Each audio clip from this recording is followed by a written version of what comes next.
Hi guys! So, panibagong video. So, tagalan natin hindi na ako nakapag-upload ng video. Alam ko guys, meron kayong mga request, meron akong mga messages na hindi ko pa na talaga nagagawa yung mga request. Dami pa talaga. Pasensya na guys kasi medyo busy talaga, and sa ngayon kasi medyo hindi din ako nakakapaglaro dahil yun nga, bago pa na kasi yung misis ko, tinutulungan ko muna. But anyway, it was quite a magandang test nang nangyari sa auto ko noong nakarang araw.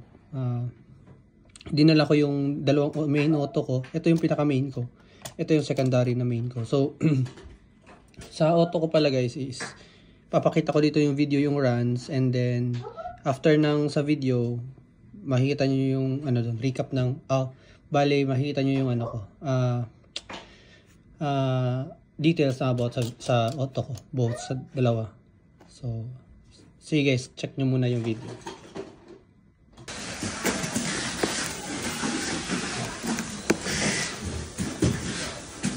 $2.85.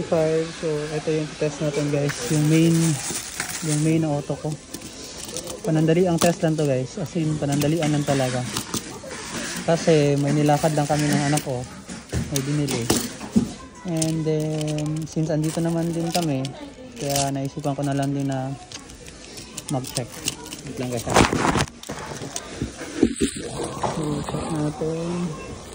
check natin yung speed guys. Saglit lang. Ito lang yung speed. Check natin yung speed. So nasa 36. Check natin.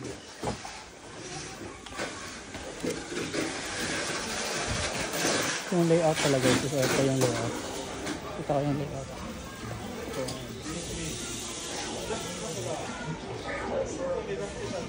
Ito yung layout.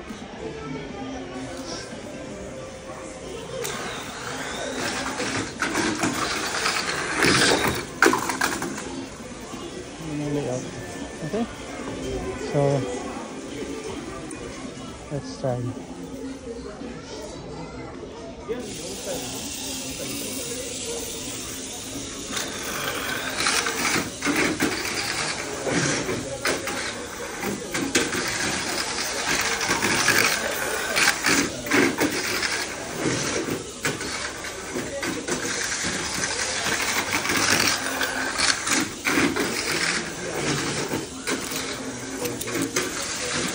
Pala settings natin. Ito yung settings ng main ko na bili. Walang so, test ko lang.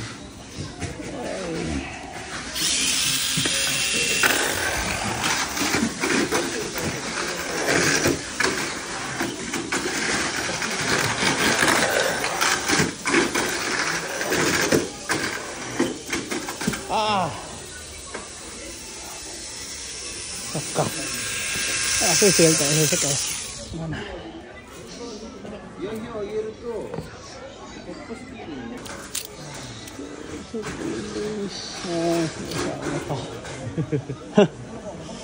So yun yung fastest dun. So anyway, yun nangyari. I-settings ko muna guys, tapos natin titingnan ko kung anong magiging settings ko dun. Saglit lang guys. Ito yung auto actually bagong yung old ko pa rin naman ito, pero may binago lang, may in-additional ako, in-upgrade na settings. So tingnan natin, check ko kung doon kung kapalag to. Okay, titingnan ko na lang at ayusin ko lang muna yung ito lahat, tapos i-video natin yung takbo. Okay, so ito na-set na natin 2.86 yung battery, tapos yung speed is 41 kph yung speed. So try natin.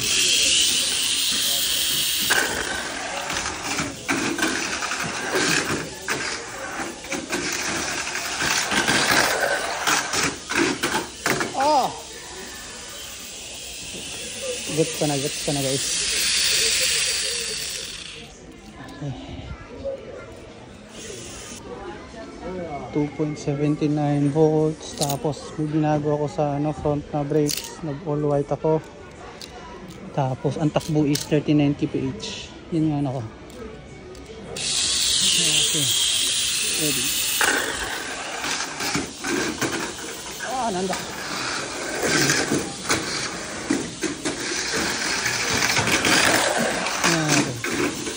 Okay.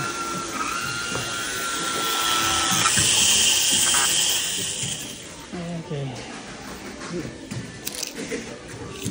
Saglit lang.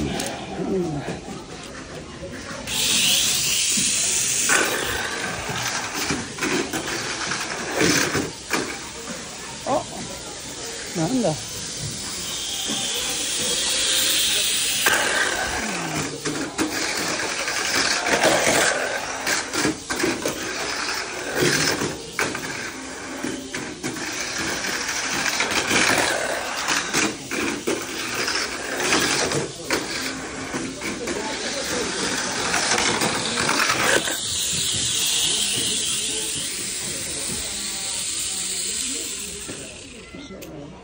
Ano na natin?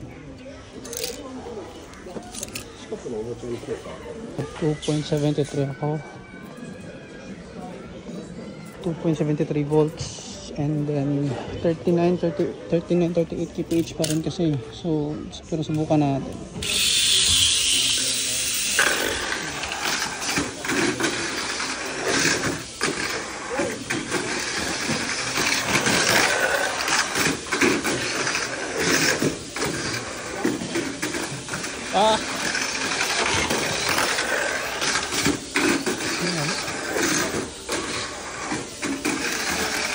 Tumalon sa kabilang ano eh.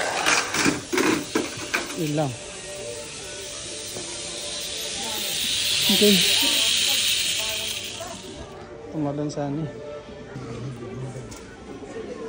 So 2.79 guys. Yung battery. Wow, record. Pero di pa niya naabot yung takbo. Okay.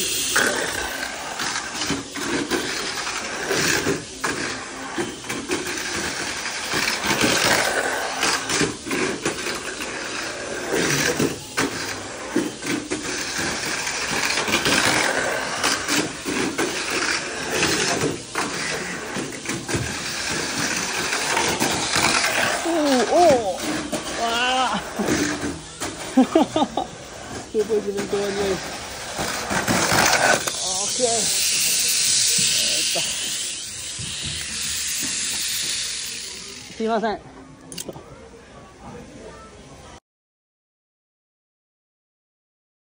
FMA?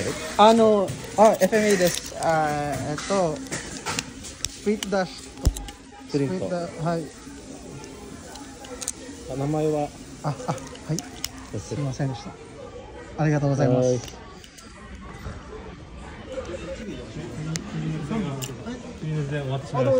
それは皆さん、あれですよ、リスナーとかもうちょっと世界が違うんだよ。こっからこうでしょう。こっからこうだね。21秒の伝えが入ります。Sayang na ano lang yun guys na tumukod kasi yung auto saglit. Pero kuha natin yung first nun. So alam ko na 2.78, 79 yung battery. Kaya yung tatusin dun. Pero subukan ko guys na subukan kong kunin yung top 1 saglit lang. This time around guys 2.85 volts.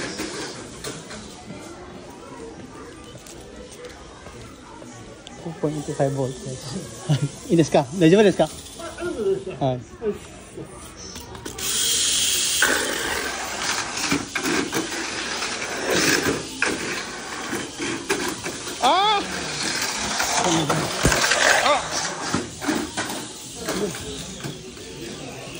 So malakas talaga guys yung 2.85. お疲れ様です。So malakas talaga yung 2.85 volts. So kailangan ko talaga nasa 2.77 mga ganun. 2.79. Subukan natin guys. 2.85, 2.75 yung battery ko ngayon. So subukan natin.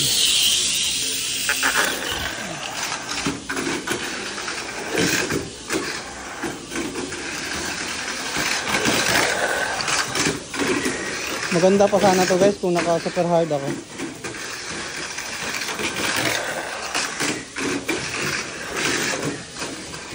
Ay nako, umano lang talaga. 22 lang ha. Dito na kaya.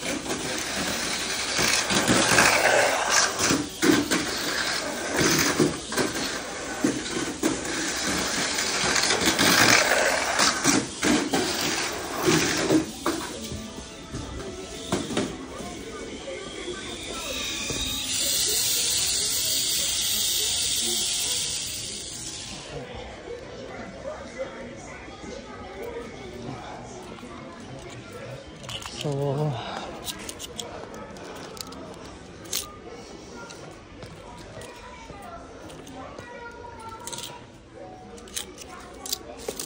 okay, so gets ko na to 2.75 ganun. Pinaka safety na 2.75 basta 2.77 to 75. Tapos ito yung main ko, paganahin natin yung main ko. So 2.79 volts, tapos nasa 37 lang yung 37 lang yung kph nya. So mababa lang yung wait lang guys, anuhin ko lang. Okay, try natin.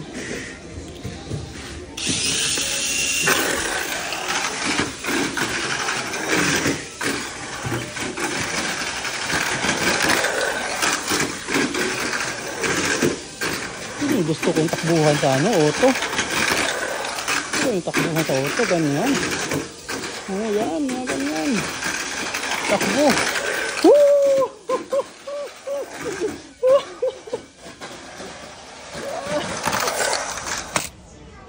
Yan.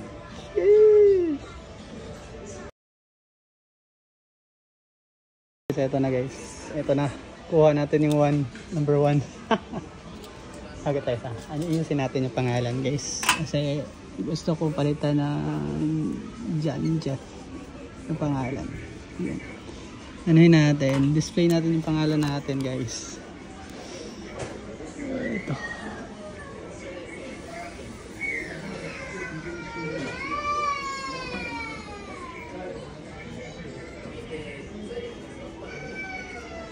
yun. Ayusin na natin sa kasi hirapan kasi ako.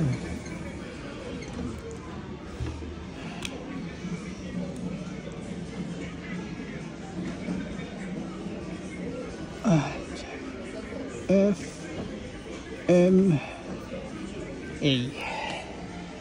Sheesh. Kuha. So, picturean ko lang ako guys. Yan. So ito na, tapos na, okay na. Pero pinaka safety guys, kuhanin ko lang yung pinaka safety. So yun na guys, yun nga yung sa runs na nakita niyo sa video. So yun lang natin, review natin yung dalawang auto. So pakita ko ulit, ito yung sa auto ko na secondary na main ko, tsaka primary na main ko is ito. So ito talaga, ganito talaga yung pagkadala ko nun, kasi nga wala na sa plano na na magte-test doon. So yan, i-move ko na saglit. So yan yun, ito yung sa for primary main ko, ito yung sa secondary main ko. Now for the sa first run, ito yung ginamit ko. Actually, nung sa first run guys is, yun nga, based dun sa video is 2.85 yung first run ko. Sa yung motor pala na gamit ko nun guys is ito na motor. Ito ba yun? Wait lang guys, check ko lang. Ito ba yun? Parang may isa pa ako motor ayun, ito number 2. Yan, naka-numbering yun yung motor ko. So yun, akala ko yung mga motor ko andun lang na, kasi tumatak yung 2.85 volts na 36 kph. So akala ko Yun lang talaga yung bilis niya ng mga motor ko. Kasi yun nga, matagal na din ako hindi naggagalaw ng auto kasi nga hindi na ako nakapag-race guys. Dahil busy, yun. And then, nung nagpalit ako ng motor, nung gumamit ako nito, napansin ko na malaki yung difference. Kasi, eto, nung pagkasunod na test ko is 2.86 volts siya. Pumalo siya ng 41 kph. So, ibig sabihin, malaki ang agwat. Ibig sabihin, yung motor ko dito, no, yun, masyadong mabagal, mahina doon. So, yun yung ko. And then, so for the first run, talaga is wala talaga akong ginalaw dito guys sa first run.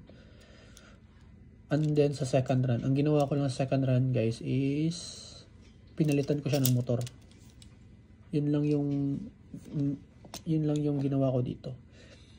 At eto naman sa second na dito muna tayo sa secondary na sa auto kasi ito yung pinatakbo ko kasi nung pinatakbo ko to guys, first run niya, may feeling na ako na kung anong settings, kaya nga nag-decide ako na motor yung papalitan ko din doon kasi may part doon na yung sa pag embang niya doon sa parang may malit na tabletop konti. May ako doon na yung recovery niya, yung parang torque niya, hindi sumipa. Kaya siya, nag-bounce. So, sabi ko, isip ko, either papalitan ko i-set ko ulit yung brakes or papalitan ko ng motor. So, yun yung initial assessment ko. And then, ito guys, sa first run nito, nag 2.86 nga ako, tapos 41 kph yung result. Kita nyo naman, masyado lang mabilis, tapos nag-course out talaga. Ngayon, sa third run niya is nag 2.79 volts. Pero kahit nagbaba, isipin niyo guys, from 2.86 to 2.79, na yun, parang 7.7 volts na yung difference, diba? Pero yung difference lang ng kph is 2 kph lang. Kasi sa pag 2.79 niya, nasa 39 kph pa rin. Pero ang ginawa ko dahil 2 kph lang yung baba, kahit malaki na yung binaba ng voltage, nag all white ako, decide ako ng all white dito sa harap sa brakes. So yun yung ginawa ko. And kung napapansin nyo dun sa runs niya guys, is may mga delayed siya. Ang tagal ng recovery niya kasi pag once tumama ng husto yung white brakes niya, hindi siya nakaka-recover kaagad. Hindi siya nakakapag-recover kaagad. Hindi ako nagpalit kasi ng guys. Hindi ako kasi nagpalit ng motor kasi kung nung hindi pa kasi ako nag all white, wala nang problema dun sa niya, sa reaction niya, sa yung delay niya, yung time reaction niya, yun yung dun. So kaya hindi nag-decide ako na yung same pa rin na motor, bali tatansyahin ko na lang sa brakes at saka sa tawag nito, sa battery. And then yun yung kasi yung may mga delayed na napapansin ko, yung mga reaction niya, delay reaction niya doon is ang ko na doon is naka all friction kasi ako. Kung naka-same ako nito, kahit ganito lang, hindi naka all super hard, malamang yung mga delay reaction niya, yung recovery niya, malilesen yun. And then eto, since tinesting ko lang talaga eto na build kasi bago to ito yung nanalo ko pala guys na auto sa yung December sa First Labo na yung annual championship event na First Labo. Ito yung nanalo. Yung layout nun guys is layout ng World Cup. Yun nga. Basta check nyo lang sa video ko guys. Yun. May in-upgrade lang ako na nag-upgrade lang ako ng setup niya. So yun yung yun yung ginawa ko dun. And nakita ko naman is effective naman yung naging setup ko. So ito, i-ano ko lang siguro guys. Gusto ko pa matry pa talaga siya malapag eh. Gusto ko talagang matry pa sa ibang layout pa kung ano pang magiging reaction niya. Kasi as of now, nakikita ko yung talon niya. Sobrang ganda ng talon niya. So malay natin sa ibang layout. And then, yun nga, nung pang-apat, nung sunod-sunod pala, apat, tapos yun, umembang pa rin. Tapos, nung nagbaba na ako guys, from 279, nag 2.73 ako volts. Isipin nyo guys 2.79, diba? 39 kph. Nung nagbaba ako ng 2.73 volts, nasa 38 to 39 kph pa rin siya. Wala pa. Nandun pa rin yung nandun pa rin yung speed ng motor. So, naano lang ako kasi nung nagbaba ako ng voltage, ng current na since same pa rin ng speed. So, na parang kung mapapansin nyo, yung supply ng speed, supply na lang ng current yung difference. And then, nung nagbalik ako guys, binalik ko siya sa 2.79 volts. Nung natapos siya, lang siya, nag second place lang siya. Yun lang yung result. Nung time kasi na nag-finish is 21.75 seconds. Bali 0.8 seconds ata yung difference sa sa first place na. So yun yung difference. Nung sa pangalawang ikot kasi na siya doon, parang tumukod kasi siya. Doon yung pinakamalaking delay. Yun nga, tapos naka all friction pa ako. Medyo sobra talagang delay yung reaction. Kung hindi ako natukod nun, malamang kaya yung abutin yung first place. At saka, most likely, nasa 20 seconds siguro. Yun yung yun yung naisip ko. But anyway, since yun yung result, na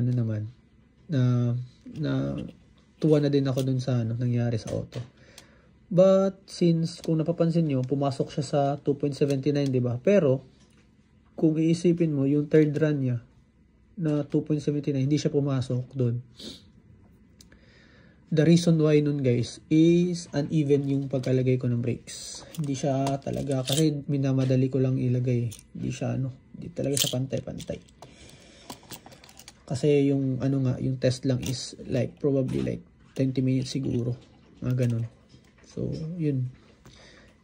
Pero kung evenly na distributed yung brakes, kaya importante talaga na pag maglagay ka ng brakes, dapat talaga sobrang straight tsaka evenly distributed yung brakes mo, para at least walang mangyayaring yung uneven yung paglanding, uneven yung reaction pagtalon, pagtama ng brakes, hindi siya tatagilid yung auto mo pagtalon. So yun. But if in case guys nag-last run pa pala ako nito guys, na tinest ko siya sa 2.75 volts, tapos tumapos siya ng 22.14 seconds. Tapos may pa dun, may delayed pa na nangyari. So most likely, eto guys, kung ilalaro ko to sa ipapatakbo ko to na auto, same pa rin na layout nun. Kasi yung layout na kasi na yun guys, gagamitin yun for the event sa BMAX World Cup, na for ticket yun for qualifying event. So pag eto, ipatatakbohin ko to, mga nasa around 2.75, yun yung initial na ko dito, runs. So yun guys, ito yun, that's it for this auto. Now for the primary auto guys, so yun nga, based dun sa data na nakuha ko din dito nung nag 2.75. so nag-decide ako na pag-test dito, nag 2.79 kasi pumasok siya ng pumasok siya sa 2.79 din eh. And then sa second run ko, yun nga, sweet spot niya, safety spot nga na 2.75. so nag-decide muna ako na taasan yung konti, so nag 2.79 ako ng and then pero nagpalit ako ng motor nun, hindi na yun yung una, kasi nga yun nga, based sa sinabi ko sa previously. So, yung kph ng 2.79 niya is nasa 37 kph. So, sabi ko, dahil 37 kph, sabi ko, isip ko, medyo mas safety siguro siya sa konti, dahil kung i-compare mo sa 2.79 dito, nasa 39 kph kasi. So sa kanya nasa 37 kph lang. So yun yung inisip ko. And doon base sa takbo, actually nagulat din ako. Kasi medyo ang ganda ng takbo talaga. As in, wala akong masyadong nakikitang worry sa takbo, sa time reaction niya. Wala, as in smooth lang ang takbo. And then pumasok talaga siya dun sa pumasok talaga dun siya sa layout na walang kahirap-hirap. But most likely guys, during sa race, kung gagamitin, ito talaga parang gagamitin ko. And might be I'm going to race this one is nasa 2, instead of racing sa 2.79, kahit pumalo yung takbo ko dun, maganda yung performance niya. Ang gagawin ko is itatakbuhin ko siya ng around 2.73 or 2.71. Yun yung magiging settings ko during sa event. Ito yung gagamitin ko. And most likely from sa base sa takbo, kahit andun na voltage yung gagamitin ko, siguro mami-maintain ko yun ng 20 to 21 seconds. Ito. So, yun. Kung titingin kayo kung ano yung ko, eto. Hindi ko din actually nga, hindi ko to binago guys eh. And then pala guys, pinatakbo ko siya sa after nun, since hindi ko na pinatakbo talaga, dun sa 3 lanes, pinatakbo ko na lang siya sa 5 lane. And, yun, medyo napudpud yung niya dito. Yung brakes niya. Papalitin ko na lang to. And then, yun na. So that's it guys. Ito yung review ng takbo ng auto, yung lang auto ko. Ito yung update. So that's it guys for today's video, and see you again for the next video guys. And for sa mga pala guys, sa mga requested nyo sa like motor na braking and sa build na MA, tsaka ano pa ba yun? Meron pa yung nag-message sa akin eh. Meron pa. Nakalimutan ko lang. Basta, yun guys, if may oras ako, gagawin ko yun, and test ko din yung build. So, as of now, eto muna, and see you again sa next video. Thank you guys, and Jan.